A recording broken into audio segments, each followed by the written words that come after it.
And you're right that when we think about sustainability, it's not just environment for us. The sustainability of the sector that we serve is really, really important. And day to day, I think that feeds a lot of our work on EDI. So ensuring that the sector that we work in and the clients that we work within that are representative of the communities that they serve.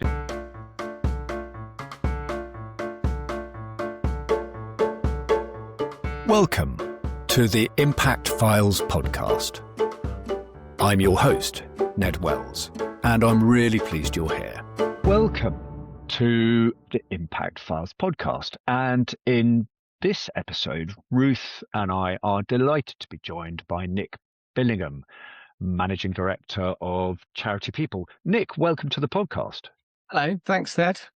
So, Nick, let's start with an introduction to yourself, your story, and to Charity People and the work that you do. Yeah, great. Thank you. So, my name's Nick Billingham. I'm the Managing Director at Charity People. Charity People is a specialist recruitment organisation that serves the non-profit world. So we work with a real range of organisations, from quite large that lots of people will have heard of, places historically like Cancer Research UK or University of Oxford, to much smaller organisations, some of which hardly anyone will have heard of. But the central theme is that kind of non-profit, predominantly focused kind of space of the market. We're a B Corp, and we're wholly employee owned, both of which I suspect we'll talk a little bit about today. No, nice one. And what's your story, Nick? How did you find your way into Charity People? How did you start your career? Yeah, so, well, funnily enough, actually, today, the day that we're recording this, is my 10-year anniversary at Charity People. So, oh, wow. Yeah, lovely. I hadn't realised, or I'd forgotten this morning, and a colleague of mine did a nice little post and reminded me and told the world that was the case. So that was incidental in terms of recording this. But I, like many people, fell into recruitment, left university, didn't really know what I was going to do, and a couple of weeks before graduating, thought I should probably think about that, and at that point, found myself working in a recruitment role about a week after graduating. And that was in engineering and pharmaceutical medical device industries. And did that for coming up to 2 years. And I didn't love it. I think it's fair to say. Went traveling with my then girlfriend, now wife, and came back and was determined not to go back into recruitment. But that was like 2009. And the economy wasn't in a great place at that point. So I ended up in a recruitment role. But the key change that happened at that point was I just fell into, again, sort of charity recruitment, and didn't really look back. And I loved it. It was a complete contrast to what I'd done before, in that people weren't desperate to hang up on me and desperate to avoid me at all costs, which seemed to be the case in the previous company that I worked for. And it was quite consultative, and that really suited how I wanted to work. So, I was there for 7 or 8 years, did a short stint working within a charity, went back to recruitment fairly quickly with my tail between my legs, and then joined Charity People shortly after that. So, roll on 10 years, and then I've had a few different roles here. And 5 years ago, took over the sort of day-to-day running of the organisation after the retirement of our last managing director. And you mentioned some fantastic brand names that you work with, but give our listeners a scale of the size of Charity People in terms of, I don't know, numbers of staff or whatever metrics you're happy to share. Sure. So we're about 25 people. We have probably between right now 30 to 40 temporary workers working across the charity sector as well, which does inflate the employee total officially. But yeah, sort of 25 or so, and that's split into 3 different divisions. So our sort of core London team, which serves organisations in London and the South East. We then have a regional team focused on sort of place-based recruitment in different geographies, and then we have a board and leadership team, so they work on chief exec and trustee roles within the sector. Cool. Thanks, Nick, for that really interesting overview. I think what's really interesting to us is obviously you mentioned that you're a B Corp, and within the B Corp framework, you would be terms what is called a minor environmental footprint. So it'd be really interesting to hear a bit more from you about what impact means to charity people. In terms of, you mentioned being employee owned and looking after your staff, but also maybe about some of the external impacts that you have, because I know a big part of your mission is helping the sector that you work in. So if you could tell us a little bit more about that, that'd be great. Yeah, it's so the term impact, we talk a lot internally and to some extent externally about being impact-led recruiters. I suppose what we mean by that at Charity People is to try and be quite far removed from the quite sort of stereotypical kind of overview of what recruiters are, which is that sort of quick win, make a quick buck, get out of there, and find someone else to do that the same. So what we don't want to do is that. What we really want to do is find people who make a massive difference to the organisations within that they work. So I suppose in terms of for us, in terms of when we think about our impacts, there's I suppose three central bits. It's kind of internal impact, which we're thinking about our staff. We're thinking about how we support people within Charity People. We're thinking about things like wellbeing, flexible working, all of that stuff that impacts on someone's life who perhaps works for Charity People. Then we think about external impact as a kind of separate pillar, and it does sound quite trite, but what we do try and recognise is just what a big part. Someone changing job, that's a massive part of their life. And so we have a really key part to play in that. And it's really important that we get that right. It's quite a big responsibility, both to organisations, but also to individuals, that when they're engaging with us, they're going through quite a big kind of transition point in their life. We'll include things like volunteering and pro bono support that we might provide to parts of the sector, and then there's latterly the environmental point, of which I think we're so it's something that's really important to me as a leader, that we consider that and think about that.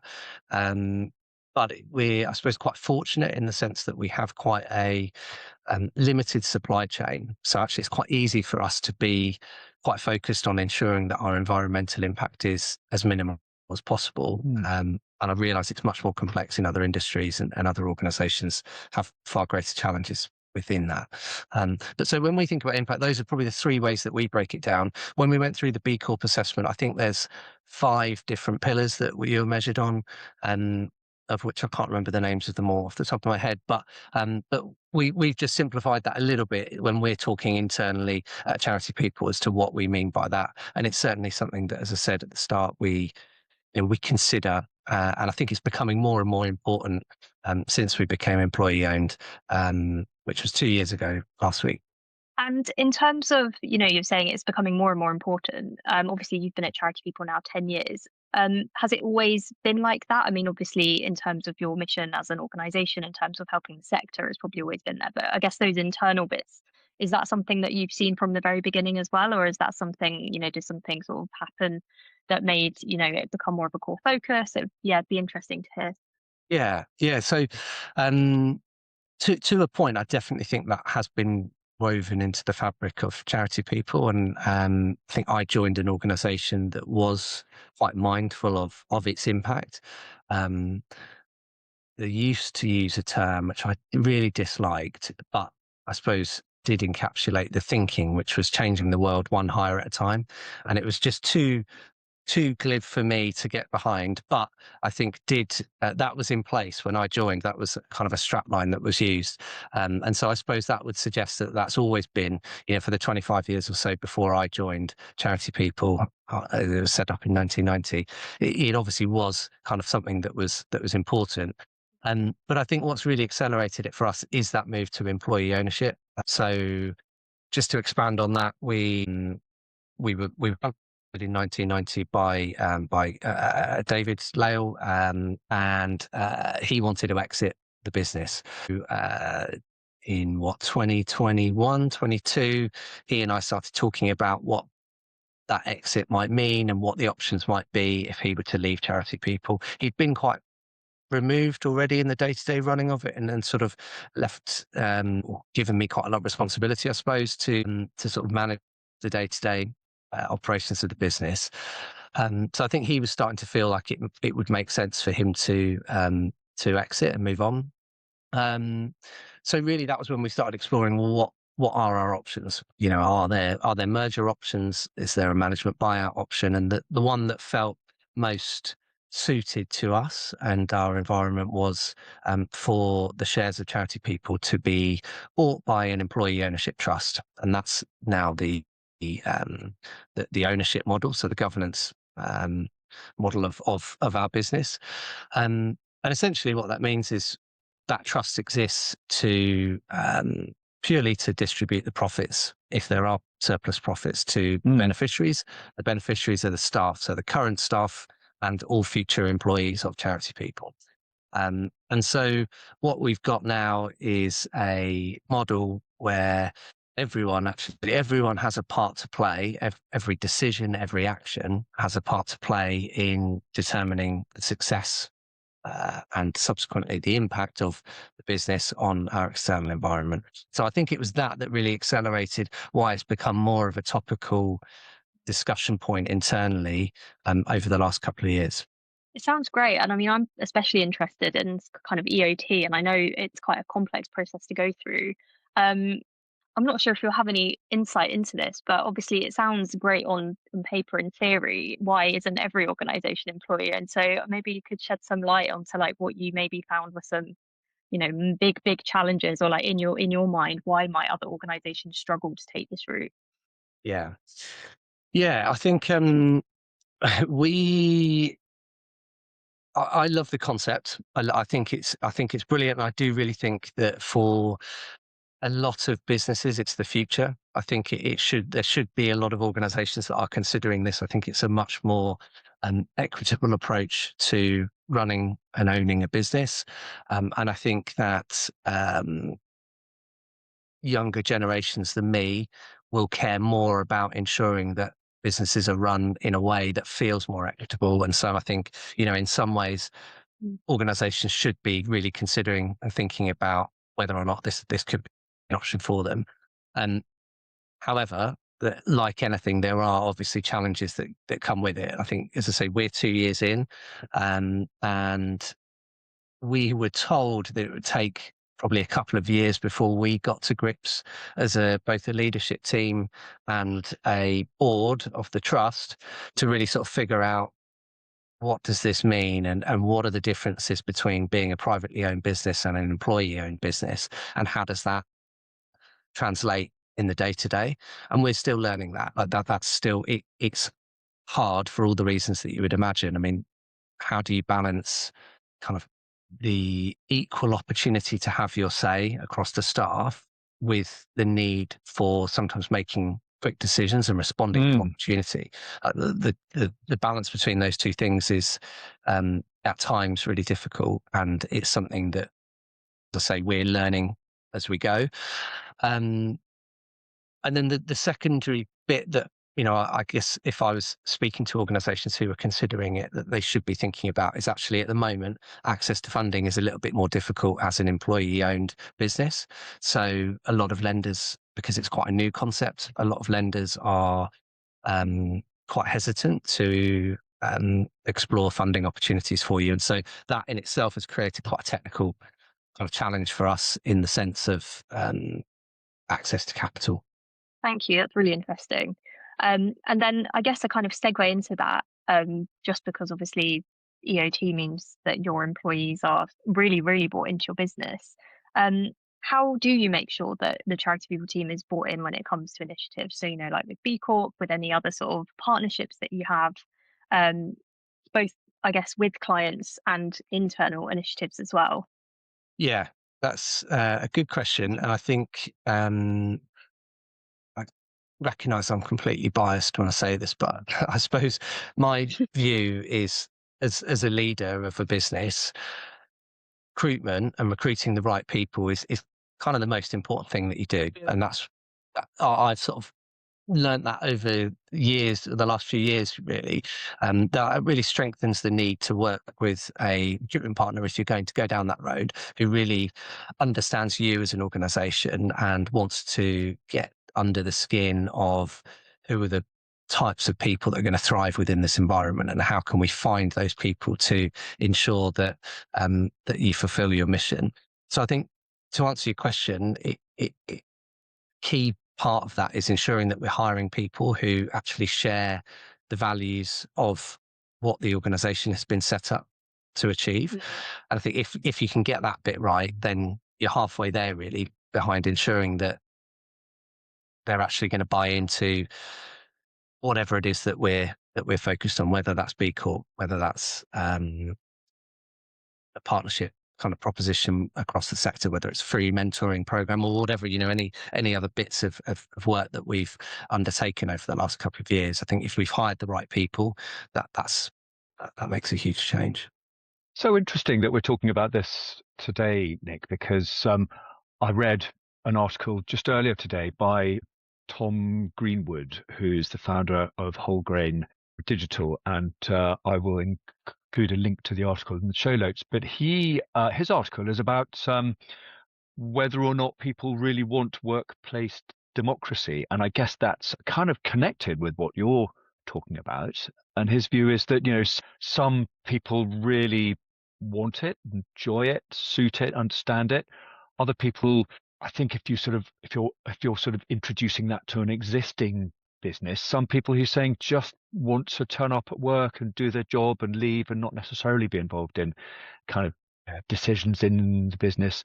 And then I think the other point he made, which was interesting, is that in a way, I mean, he was talking about workplace democracy, which isn't necessarily the same at all, but he was saying that it can sort of introduce a vacuum and like a kind of political system where people who kind of want to be making decisions are, but not necessarily the right ones. So it's very interesting. And I think, what you said is it's not simple, but clearly you found that it's, so far been kind of really worth it.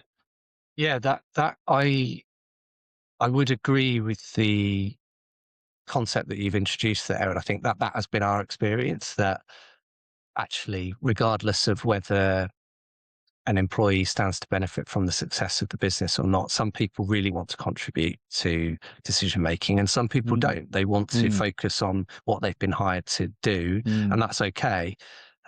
And we still have a management team for whom the responsibility of running the business falls to.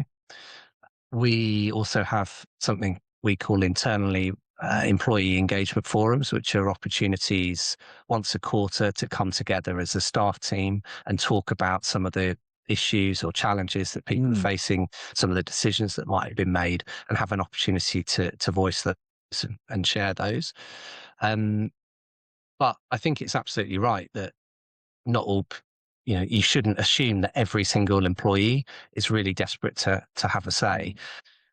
One byproduct of this move, I would say, is we do a lot of surveys. So we have a lot of internal surveys. And so, it does almost feel like death by survey monkey at times, but we'd prefer to ask and people not contribute than not ask and assume. And I think that probably has been quite a big learning over the last couple of years as well. That's so interesting. Great. So sorry, I feel like we could talk about employee owned for so long, but I'd also really love to ask you some questions about the flip side. Obviously, you're balancing purpose and profit, and obviously a lot of your internal stuff fits into the purpose.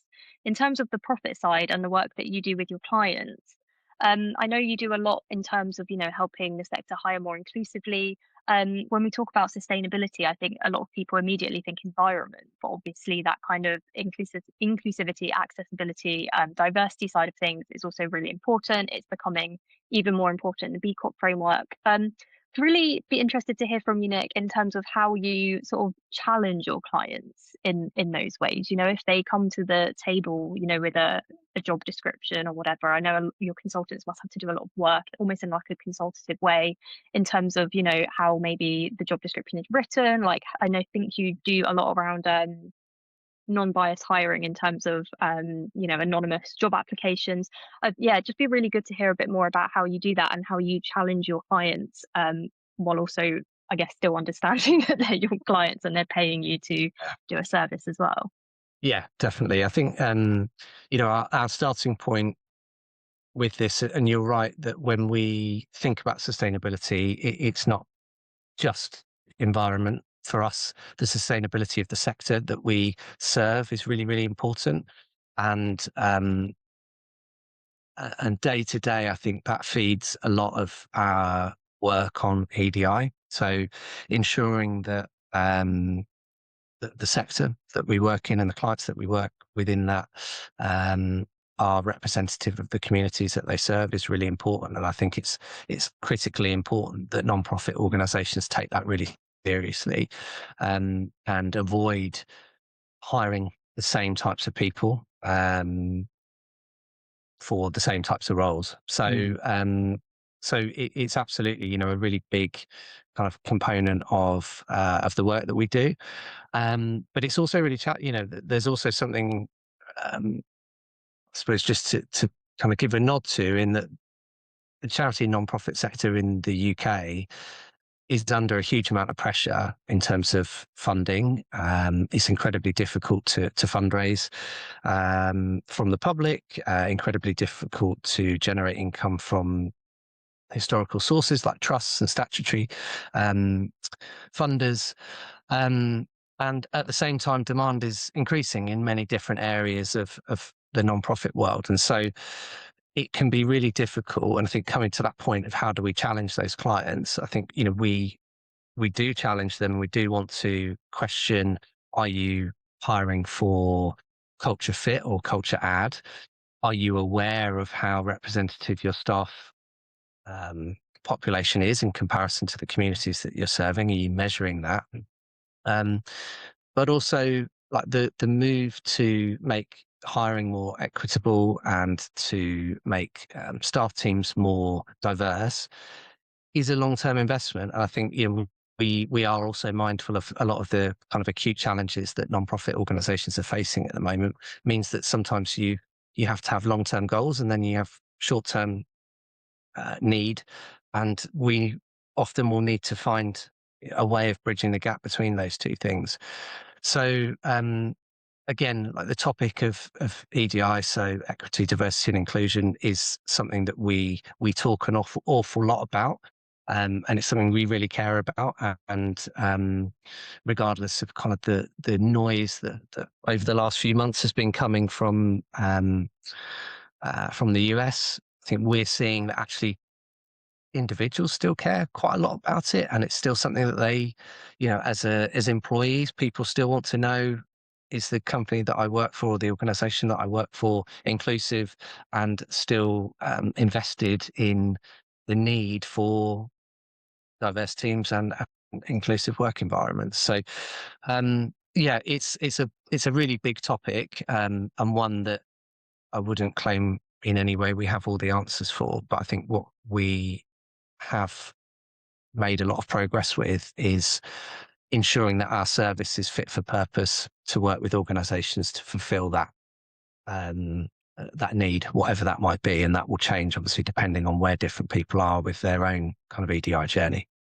And I think one of the themes that's really coming out of this for me from a kind of communications point of view is there's the sort of, I think there's this the sort of bravery of people and organizations being able to say, as you just have, that we don't claim to be the experts. We're on a journey. We've made a start. We're not perfect. We know where we'd like to get to. We're en route, learning from our mistakes. And that, I think, is a much more interesting, much more honest, and actually much more helpful approach than kind of claiming to be somewhere you're not and potentially, you know, falling foul of that. Yeah, definitely. And absolutely. We're, as you say, as an organization, we're a service provider, but um, looking at us internally as an employer, there are things that we've got wrong. It's not been one straight line of progress since certainly since I took on this role and since we kind of commenced investing in our EDI work and talking a lot about being an inclusive employer, building a diverse team. There are absolutely stakes that we could share and talk about, and I think that's okay. Actually, as long as people. And I think this is a topic, it's a topic that sometimes people are a little bit scared to talk about for fear of saying the wrong thing or getting it wrong or being seen to do the wrong thing. But actually, I think as long as you're taking a kind of learning mindset and thinking we're going to try and keep improving, and we are going to make mistakes along the way, and we're going to reflect on those mistakes and try and do better the next time, then I think that's kind of all you can ask for. And if more organizations did that, then I think progress would be quicker. Well, that's a fantastic segue, because on our kind of little list of things we want to talk about today, we were going to go into the processes and so forth that you've put in place to support your need to be purposeful and profitable. But we've kind of covered a lot of those. So are you all right if we go on to the talking about some of the successes, some of the things that that haven't gone so well, things you've learned from, how you've overcome them? That would be fascinating if you're all right to move on to that. Yeah, definitely. And where do you want to start? Where should we start? I think success is a nice place to start. Yeah, so we, in terms of measuring our impact, we have a yearly impact report that we release both internally for people to look at and think, crikey, haven't we done a lot? Haven't we made some progress in certain areas? But also for our client base as well, to see how are we progressing? What have we been focused on? And I think some of the key bits that jump out from that for me, it's actually just a couple of weeks ago that we've just completed our last year's impact report. We had 100% of staff having trust in leadership of charity people, which is a really big something that I'm really proud of, and I think is testament for the way that we've tried to ensure that we're working on the right things and being accountable, but also empowering all of our staff to kind of feed into kind of how the business is run day to day. That trust piece is really, really important. Can I just jump in there? Do you, I hope this is okay as a question, do you remember what that trust percentage was last year? What I'm wondering is it like a huge leap up from like something very low, or kind of incremental on the year before? I don't know the specific number, but I know it wasn't 100%, and B, I don't think, to be honest, I don't think it would have been really low, because I think we've always tended to score quite highly on these kind of internal metrics and measures. But it's certainly never been 100% before. So, and 100% is a real thing to celebrate. I mean, that's fantastic. Yeah, absolutely. So, we will. I am particularly pleased and proud of that. 95% of our clients would recommend us, which again is a number. It was 96% the year before, but to stay consistently 95% plus, let's call it, over the last couple of years, I'm absolutely delighted with. And I think, again, it's okay that there are a few in there that wouldn't necessarily recommend us, because that gives us an opportunity to learn and do better. And also sometimes, you do end up working with an organization where there just isn't alignment in terms of how we want to impact and work and what they want from a partner. So, I don't think that number would ever necessarily be 100%. And again, I'm kind of okay with that. But that's another kind of factor to really celebrate. But yeah, I mean, in terms of like, shouldn't gloss over, there have been some real challenges, for the last few years. I mean, I took over the running of Charity People in like March 2020, and we had planned a nice long sort of 6-month handover for me to do with the previous MD, and obviously, COVID happened, and one of the first things I had to do was furlough him, and I was on my own, Oh, wow. and so that was a challenge. We've since that point had an incredibly busy buoyant recruitment market, and then last year, with the budget that happened in 2024, we saw a real slowdown, a huge slowdown in terms of market conditions and need within our space.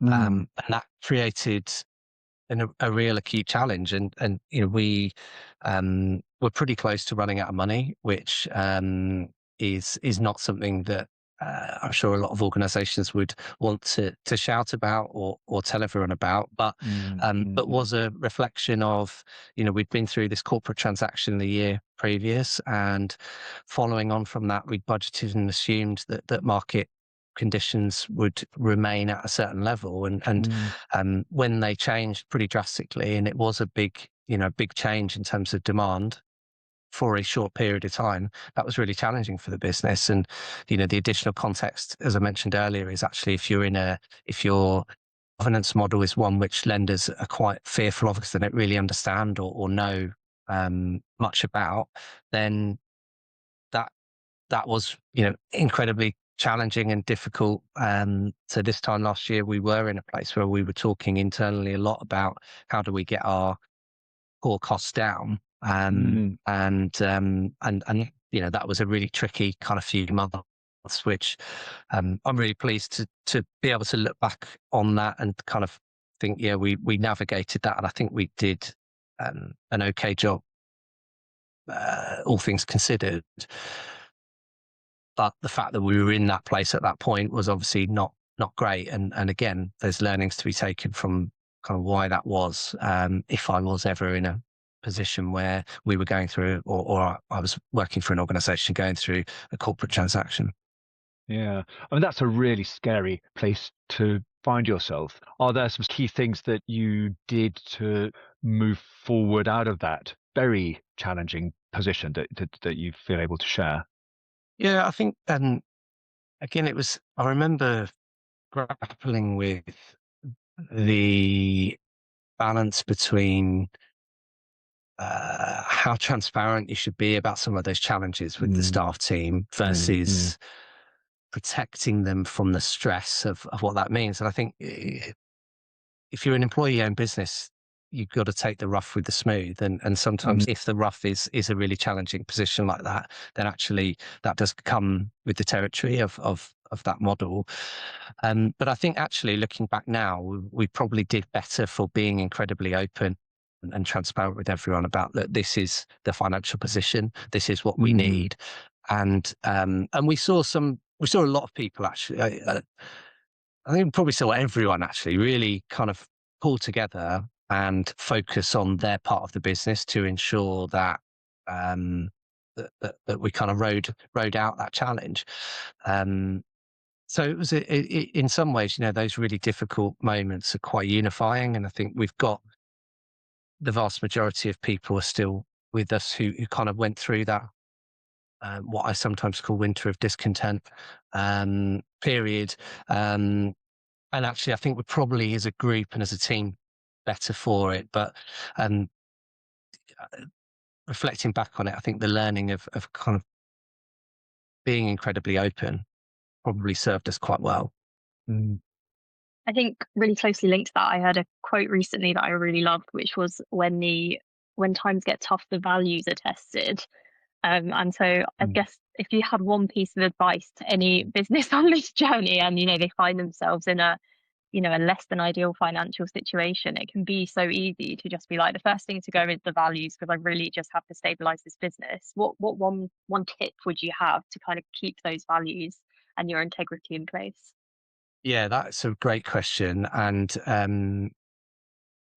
I could completely empathize with someone being in that position. And I think it's taken me a few years to learn that it's very easy to look at a spreadsheet and make decisions, but actually life doesn't play out on spreadsheets. That's not how kind of the successes or failures of a business are not defined by what happens. So on that spreadsheet. So I think you do need to have a lot of faith in kind of that value set of the organization and draw upon that. And whether that answers your question or not, I don't know, other than just essentially kind of, I would completely get it that, you know, if you're running a business and you're in a really difficult financial position, that it can be really hard to kind of keep those values in mind. But I do think in the long run, if you can do that, you'll be an awful lot better for it. So interesting. So interesting, Nick. Thank you. Some really powerful reflections there. I wanted to move on somewhat to look at and we've talked a little bit about communications and the importance of it, but this whole communications and media marketing side of balancing a business where purpose is clearly really important to you, but also, you know, we are in a capitalist commercial world, whether we like it or not, and those two things need to be balanced. So, any insights you can share around communications? Clearly, you've got a lot of communications internally happening, but external to the business, how are you seeing marketing as a tool to help you balance purpose and profit? Yeah, I mean, I sometimes to my detriment, I think I love marketing in comms, and detrimental in the sense of I'm probably always keen to try something new, and then move on to the next thing, and that's not necessarily always the best approach. So it's certainly something, you know, we try lots of kind of different strategies that fit our overarching kind of marketing plan. I think authenticity is just so important here. You know, if you're wanting to think about how you're communicating your impact and your purpose, it has to come from a really authentic place.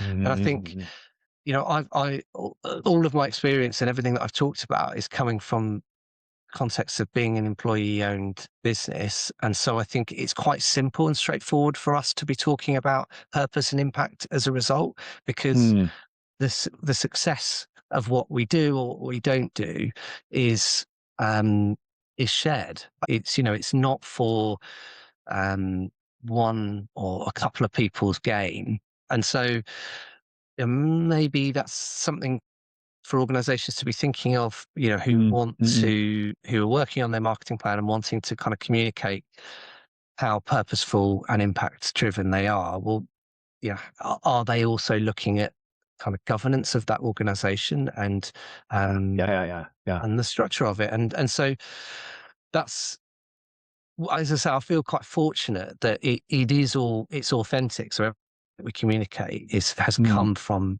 a place of wanting to serve the sector in order to see the sector do better, which in turn feeds a successful business, which in turn is shared amongst the people that I work with day to day. And so that authenticity around it, I think, is just a mm, really important part of that. And again, a bit like the environmental element, I realised that quite fortunate in that um, it's quite simple. It is quite straightforward for us in a small-ish business with an employee-owned structure serving a sector that is undoubtedly doing amazing things. You know, we're quite fortunate. There's a lot to be able to draw upon that feeds that impact.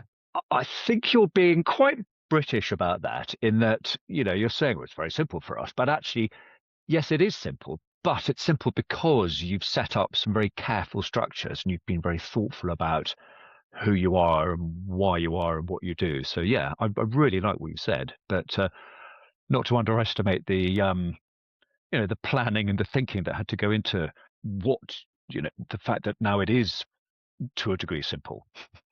Yeah. I mean, I think I'm biased because obviously we've worked with charity people for years, and I think you're an amazing business. So I just wanted to say thank you, Nick, for being so transparent. And I think that you actually embody the value of transparency for charity people amazingly. I think it's so important in communications, but also in being an impact-led business. I think you've done so much over the past few years in terms of, your employee owned, your B Corp, growing the business.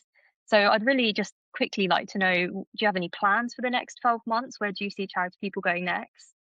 Well, in the short term, we have our first, what we're calling Employee Ownership Day, which is happening in March and is an opportunity for all of our staff team to come together and talk about just that. So what is the medium to long term vision for where we take this business as a group?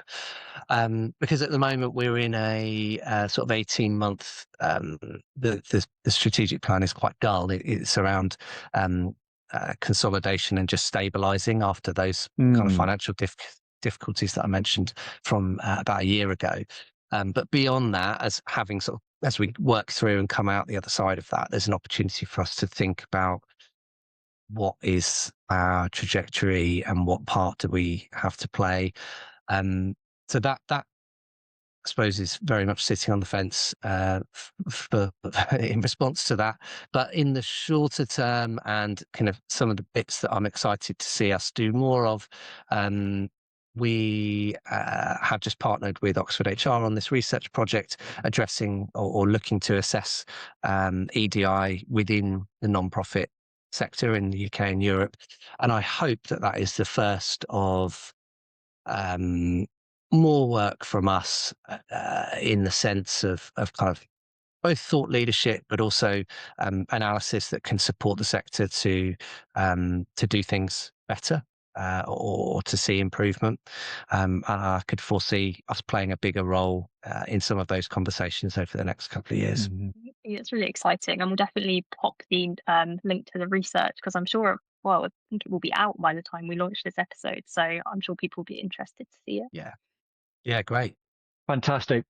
So, Nick, just as we wrap up this episode, which has been really fascinating, where do you hope your sector will be in 10 years' time? And I guess by sector, I mean recruitment for the charity and not-for-profit sector.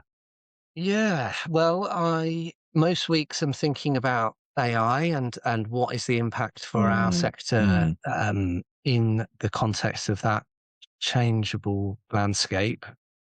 But I think regardless of the kind of progress that AI makes or doesn't make, human interaction will still be a really important component of recruitment. And as I touched on earlier, I think recruitment is just so important for any leader. You have to get it right.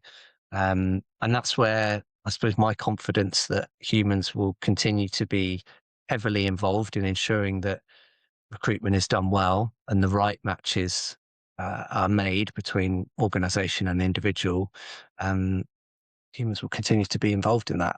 So I hope that we continue to see progress in terms of expectations placed on recruiters and the role that they have for organizations in delivering on key hires. I think that we are in our sector, we've seen a lot of progress in the last sort of 5 or 6 years on that front. It's no longer just chuck some CVs our way and we'll pay you a fee if one of them happens to land. It's becoming much more consultative. There's much more involvement in understanding an organization's need and going out and identifying and engaging with talent that fulfills that need.